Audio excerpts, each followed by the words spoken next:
Bonjour bien-aimés, je suis le frère Bill Herman Bondo Tamba du nom de mon père. Aujourd'hui, je vous dis bienvenue dans En priant.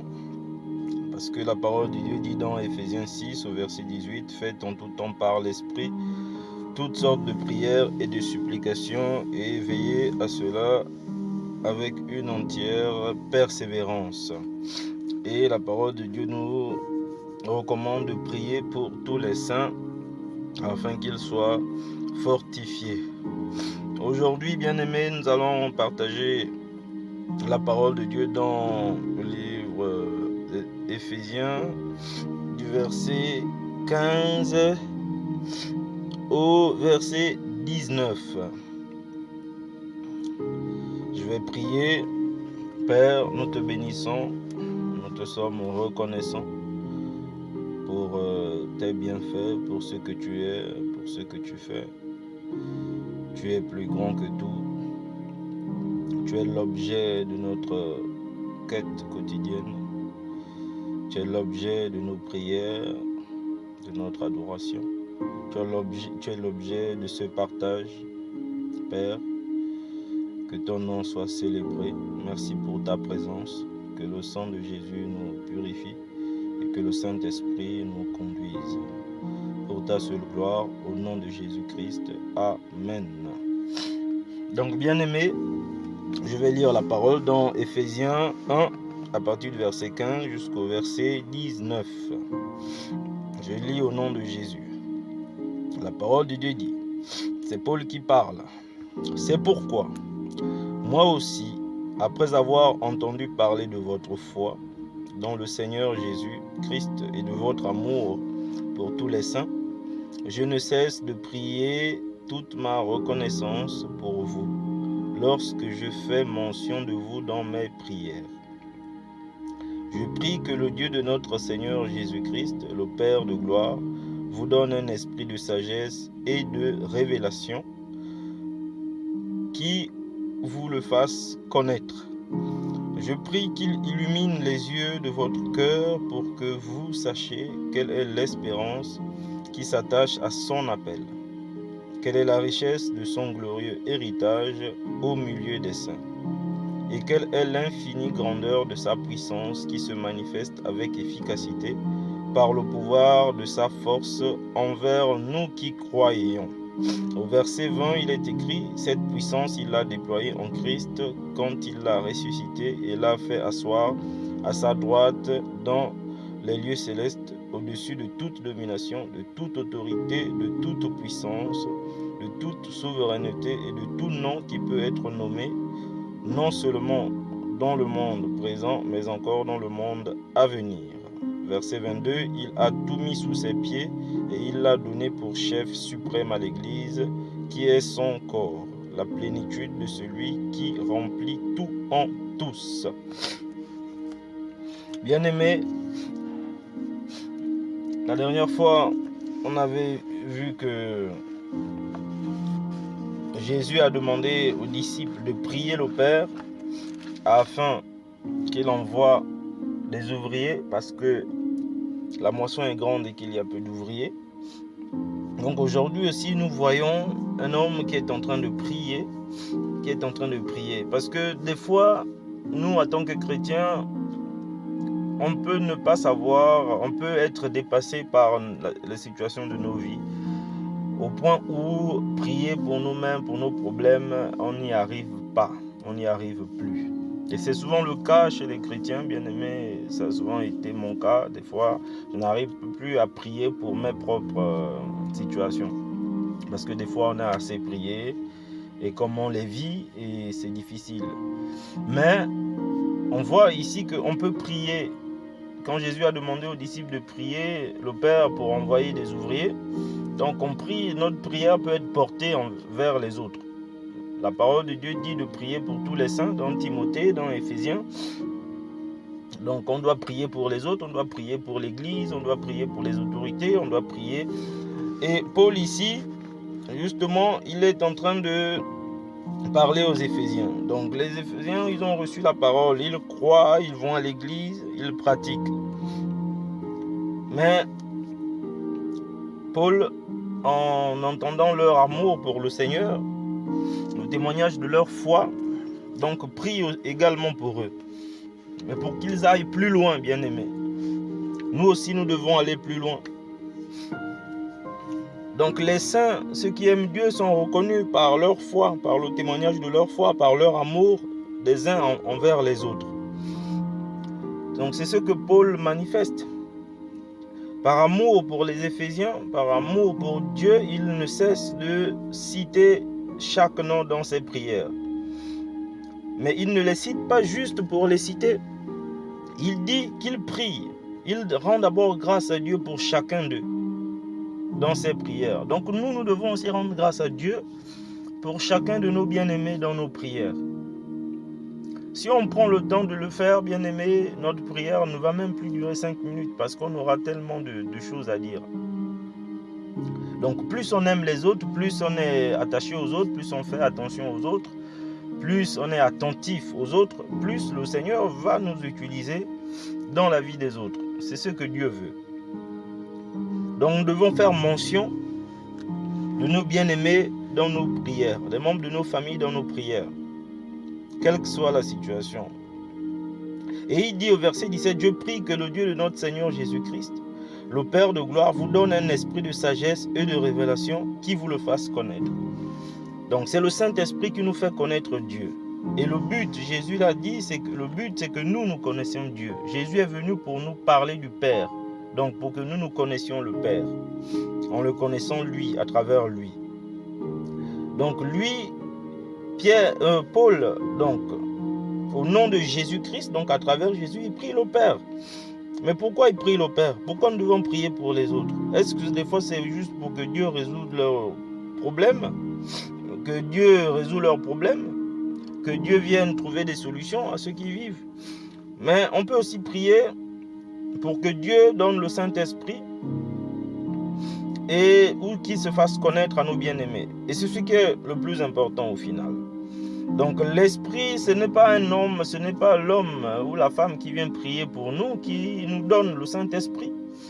Paul n'a pas dit que je vais vous donner le Saint-Esprit. Il a dit qu'il va prier le Père pour que le Père donne aux Éphésiens un esprit de sagesse et de révélation.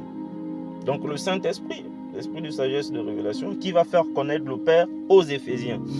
Donc la personne qui vient prier pour nous pour recevoir le Saint-Esprit, il prie parce qu'il est juste un canal, mais c'est Dieu qui donne le Saint-Esprit, l'esprit de sagesse, c'est Dieu qui donne. Donc nous pouvons prier pour les frères, pour les saints, pour les membres de nos familles, pour la nation, afin que l'esprit de sagesse soit répandu et de révélation, pour que la nation, la famille connaisse Dieu à travers le Saint-Esprit, à travers l'enseignement de Christ, donc à travers la parole de Dieu.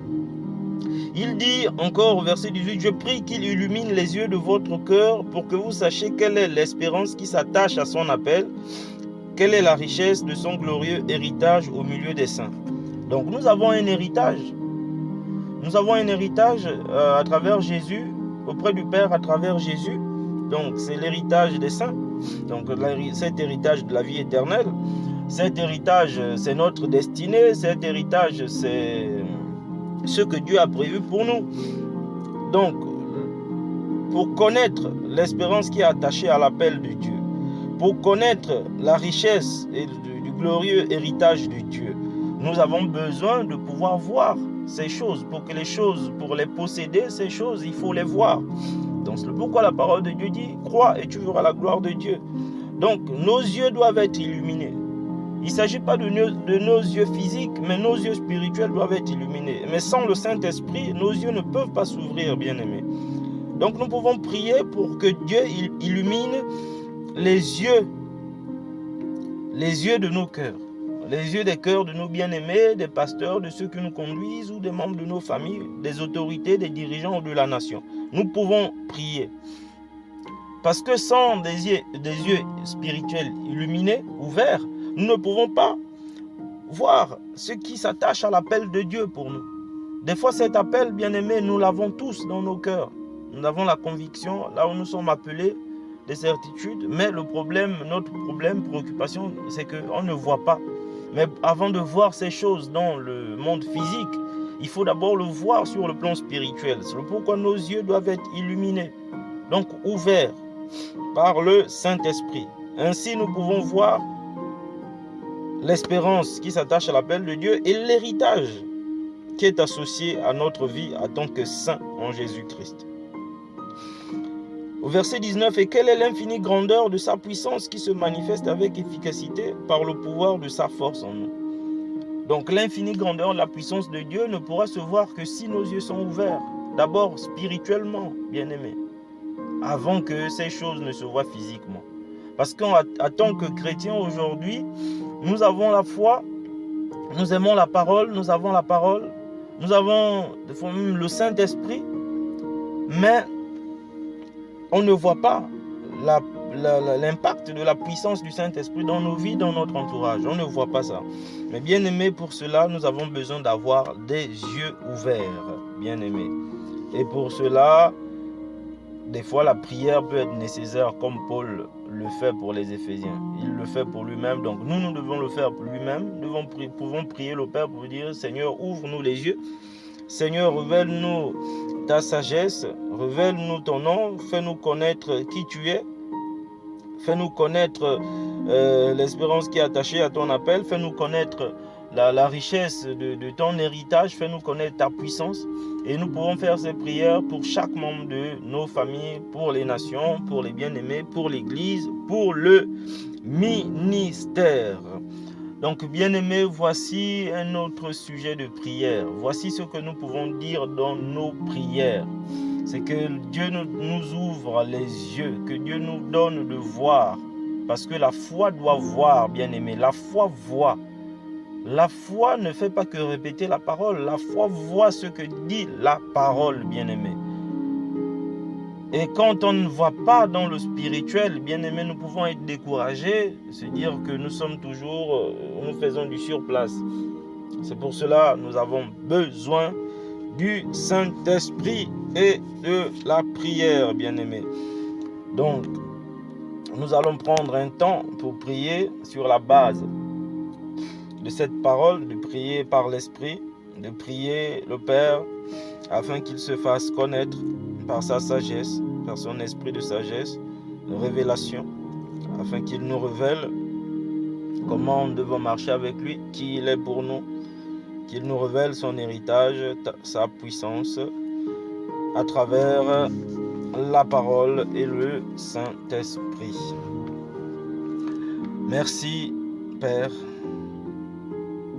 pour ces moments. Père, nous te bénissons. Nous te sommes reconnaissants pour ta parole, parce qu'elle nous guérit, elle nous console, elle nous libère.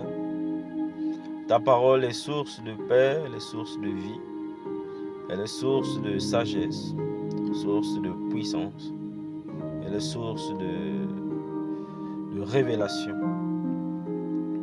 Ô Père, toi qui as préparé de bonnes œuvres d'avance, que nous devons pratiquer. Nous revenons à toi, nous venons à toi et nous te prions, Père. Fais-nous connaître ta volonté. Fais-nous connaître ta sagesse. Fais-nous connaître ton nom. Fais-nous connaître qui tu es. Oui, Père, pour marcher dans ce monde, pour rentrer dans notre destinée, rentrer dans notre couloir, nous avons besoin de voir. Parce que un peuple sans révélation est un peuple sans frein. Mais nous ne sommes pas un peuple sans frein. Nous sommes des enfants de Dieu. Nous voulons être des enfants de Dieu, des fils et des filles.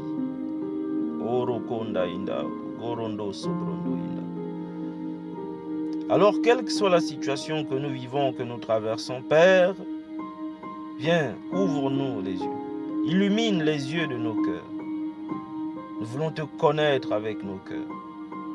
Nous voulons que nos cœurs te manifestent. Que nos cœurs s'attachent à toi. Que le cœur de mon bien-aimé, de ma bien-aimée, s'attache à toi. Afin de voir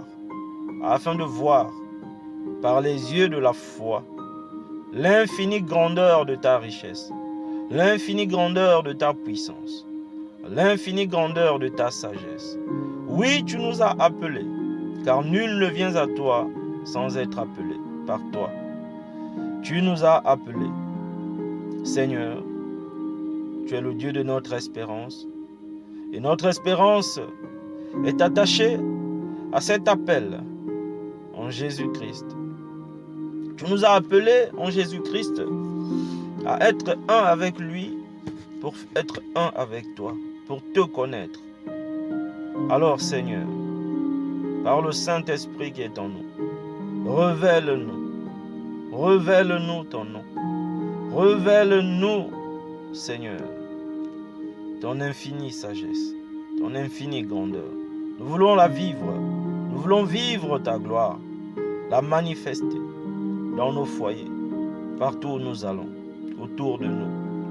Oui Seigneur, nous voulons voir, car la foi vient de ce que l'on entend, et ce que l'on entend nous vient de toi. Ta parole dit que la foi est une ferme assurance des choses qu'on espère, une démonstration de celles qu'on ne voit pas. Seigneur, oui, nous voulons démontrer les choses que nous ne voyons pas. Nous voulons marcher dans la ferme assurance des choses que nous espérons. Nous espérons ta paix, Seigneur. Nous espérons la guérison des malades. Nous espérons la conversion des membres de nos familles, des nations. Nous espérons que les rois, les dirigeants, les nations se tournent vers Dieu. Nous espérons ta gloire, la richesse. Nous espérons l'amour. Nous espérons le pardon. Nous espérons la sanctification. Nous espérons le salut pour nos âmes, pour l'humanité tout entière.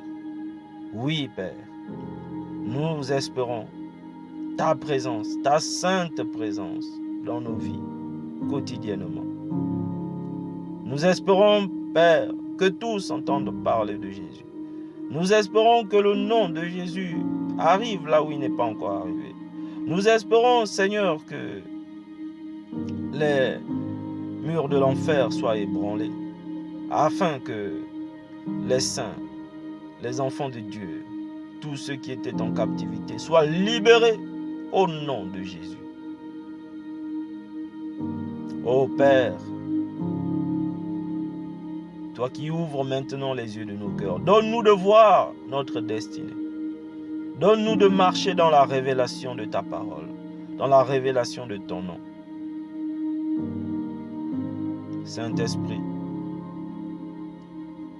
à cause de l'œuvre accomplie et achevée à la croix, Père, nous avons trouvé compassion grâce à tes yeux. Alors remplis nos cœurs de toi.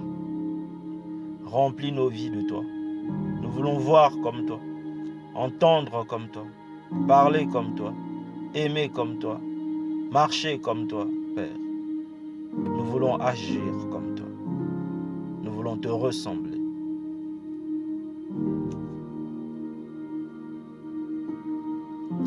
Père, tu es saint, tu es esprit. Alors que les yeux de notre esprit s'ouvrent maintenant. Que les yeux de nos cœurs s'ouvrent maintenant. Nous voulons voir ta gloire. Nous voulons la voir aujourd'hui. Nous voulons la voir tous les jours, ta gloire, dans nos vies. Nous voulons voir ta gloire dans nos foyers, dans la vie de notre lignée, de notre descendance. Nous voulons voir ta gloire dans la vie de nos bien-aimés.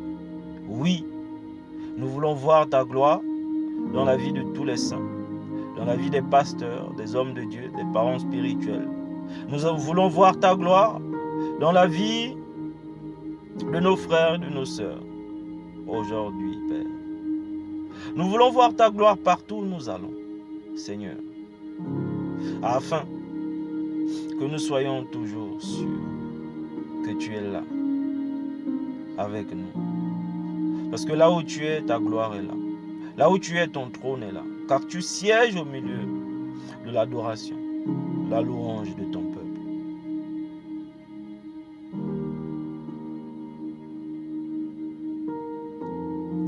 Oui, Père, nous te recommandons les ministères. Nous te recommandons tous les saints. Nous te recommandons tous les malades. Nous te recommandons toutes les veuves et tous les orphelins. Nous te recommandons les nations. Nous te recommandons, Seigneur, notre séjour sur terre. Nous te recommandons les membres de nos familles. Tu sais là où chacun de nous se trouve. Tu connais la position de chacun. Tu sais ce que vit chacun. Ô Père, rien ne t'est caché. Alors soutiens notre foi par ta présence, par la révélation.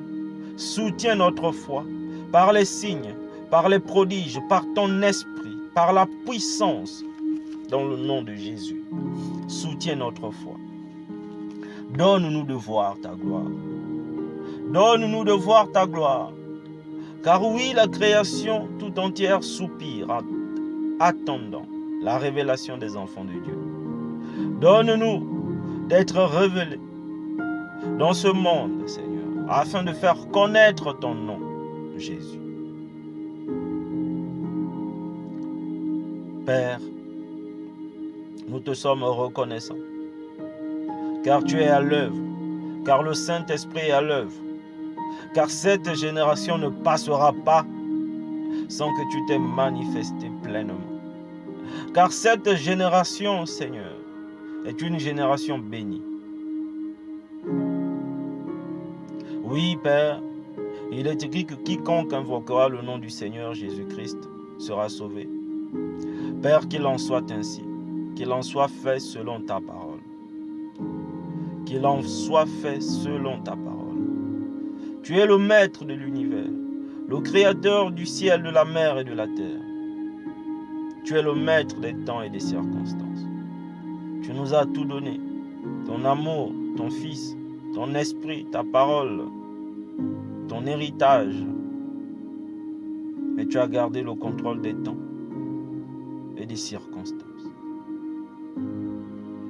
Alors, Père, nous savons maintenant que la réalisation des événements dans ce monde dépend de toi, car tu tiens les temps et les circonstances.